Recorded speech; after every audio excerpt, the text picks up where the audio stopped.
the topic of men that utilize women versus men that center women, here's a couple of things that I like to look for when a man is trying to pursue me. One, is he doing things that benefits me and does not also benefit him? So even when he's offering to take you out to eat, it benefits him. It benefits him. He gets to be seen with a pretty girl. You are social capital.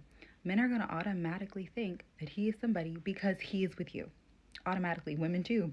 Without fail, every time. Anytime I see a girl with a guy and she's bad, I'm like, oh, he has to be somebody. He has to be making money. Literally, without fail. So there's something to him. He has to be somebody important because there's no way this baddie would be with somebody who isn't. Like, it just doesn't, the math doesn't math. So, even when you're going out, he's benefiting from that situation. Unless he's going out somewhere that, like, he would literally not want to go. Like, for example, my ex used to take me to a ballet.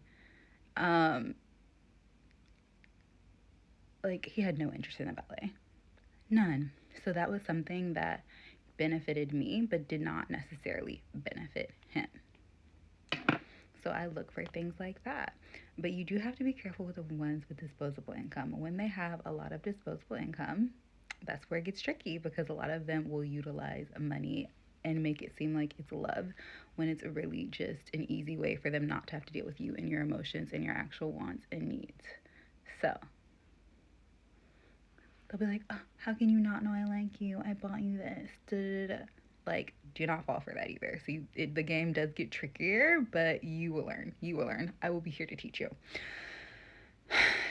With men that have a lot of disposable income, their time becomes the commodity in a way. So, like, I was talking to this guy, and he owned a company. And he employed hundreds of people. And the one thing about him I always loved is anytime I came to visit, he would be the one to pick me up from the airport. He would come knowing that his schedule was flooded, knowing that he had tons of things to do. He put it upon himself to make sure he was always the one picking me up from the airport. He was always the one taking me to the airport.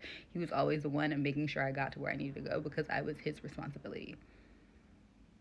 Or he felt like that. He felt like I was in his care. I was his responsibility. He should be the one to take me, which I loved because he could have easily sent a car for me. Easily. It would have been easier for him. It would have been more convenient for him.